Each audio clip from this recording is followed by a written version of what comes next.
In the following video, you will need to know how to represent vectors in proper unit notation, add vectors together both graphically and algebraically, multiply them together, and convert them between polar and Cartesian coordinate systems. But before we cover all this content, you will need to know what a vector is. A vector is an object that has both magnitude and direction. Do not confuse this with a scalar, as a scalar only has magnitude but no direction. Graphically, when looking at vectors, they will be represented in the form of arrows. Physicists, when talking graphically about vectors, identify two parts of the arrow, the tip, or the pointing part of the vector, and the tail, or the flat end of the vector. There are multiple ways in which vectors can be added together.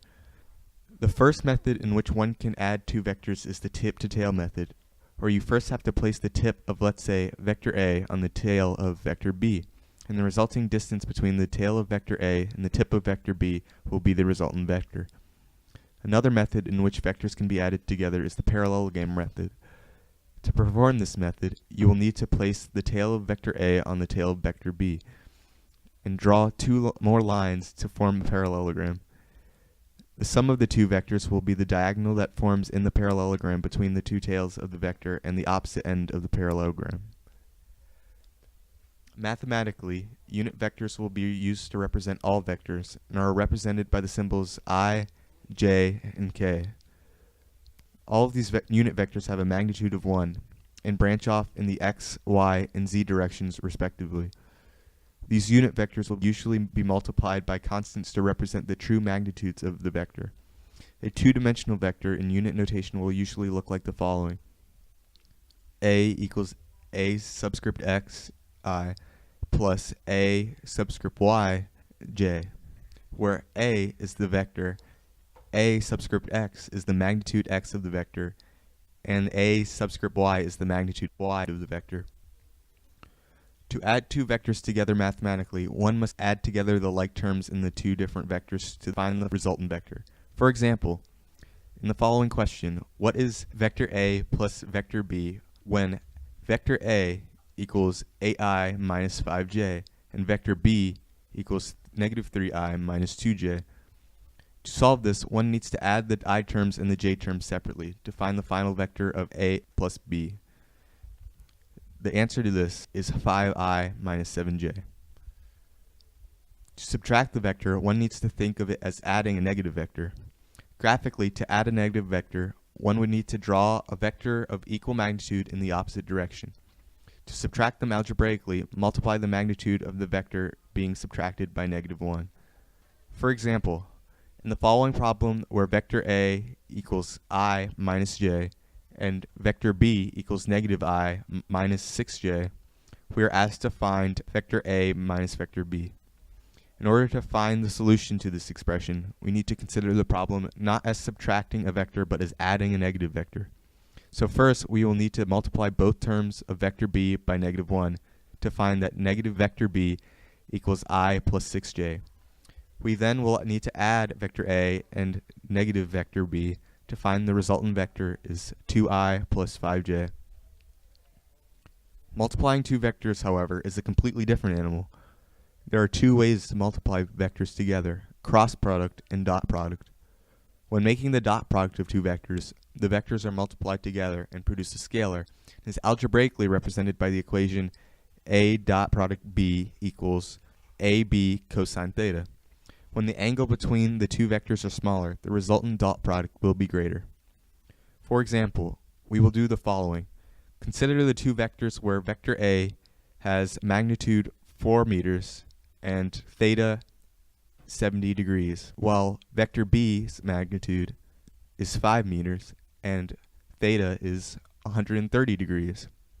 To solve this problem, we will need to first find the angle between the two vectors, and after subtracting 70 from 130 degrees, we get an angle of 60 degrees of separation.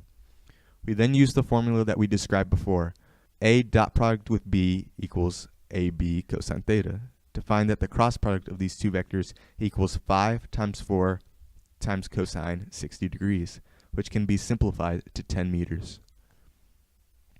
Finding the cross product, however, is a bit more complex. The cross product is the product of two vectors that is produced perpendicular to both of the original vectors. This process is best described in 3 dimensions. So assume you have two vectors. Vector A equals A subscript xi plus A subscript yj plus A subscript zk, and vector B equals B subscript xi plus B subscript yj plus B subscript zk. The components of the cross product can be best described as the following. A cross product with B equals, for component I, A subscript y times B subscript z minus A subscript z times B subscript y. Component J equals A subscript z times B subscript x minus A subscript x times B subscript z. And component K equals A subscript x times B subscript y minus A subscript y times B subscript x. Since most cross product problems only work in the x and y directions, you will only need to know how to find the k component, as the I and j components will equal 0. If you really want to go into the mathematical concepts involved behind the cross product, you'll essentially just construct a matrix and solve it to find the products of each component, as shown above. As an example, considering the following problem where vector A equals negative 3i plus 4j, and vector B equals negative 2i minus 3j. Since there are no k terms, we already know that both the I and j components of the following vector will equal 0. So we will mainly be applying the cross product to the component k, where k equals A subscript x times B subscript y minus A subscript y times B subscript x. Plugging the given values in, we will find that the expression negative 3 times negative 3 minus 4 times negative 2, and when simplifying this, we get the resultant k component of the vector equal to 17k. One way physicists describe motion in two dimensions is to use vectors. As listed in the vector video, a vector is consisting of both magnitude and direction. If you're using magnitude and direction to describe motion in two dimensions, then you're using the polar coordinate system. However, since most motion in two-dimension problems are set in the x and y plane, as the phrase two dimensions suggests, you will be using the Cartesian coordinate system, or a system that measures the vectors through x and y components. Since you'll be using both the Cartesian coordinate system and polar coordinate system, you will need to know how to convert between these two systems. In the following section, we will be teaching you how to perform these conversions. First, in order to convert polar to Cartesian coordinates, you will need to remember the following two equations for x and y respectively. X equals the magnitude of the vector times cosine theta, and y equals the magnitude of the vector times sine theta.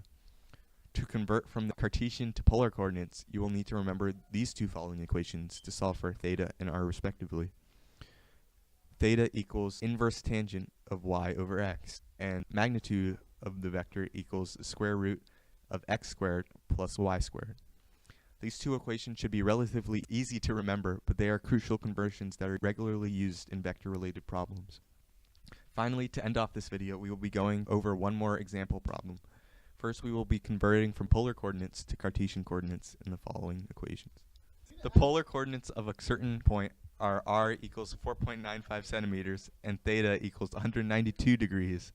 Find its Cartesian coordinates x and y. To find these x and y coordinates, we will need to use the following equations. X equals r cosine theta and y equals r sine theta. When plugging the given values into the following equation, we get x equals 4.95 centimeters times cosine 192 degrees, and y equals 4.95 centimeters times sine of 192 degrees. When simplifying these equations, we get the final solutions where x equals negative 4.84 centimeters and y equals negative 1.029 centimeters. In the next example problem, we will be converting from Cartesian coordinates to polar coordinates. In the example, a vector has an x component of negative 23.5 units and a y component of 41 units. Find the magnitude and direction of this vector. To find the magnitude r and the direction theta, we will need to use the following equations. Theta equals inverse tan y over x, and magnitude of the vector equals root x squared plus y squared. When we plug the values into the given equations, we get theta equals inverse tan of 41 over negative 23.5, and r equals square root of negative 23.5 squared plus 41 squared. When simplifying these equations, we get the solutions where the magnitude is 47.257 and 119.82 degrees, counterclockwise from the x-axis. And that's the end of the video. I hope you all enjoyed.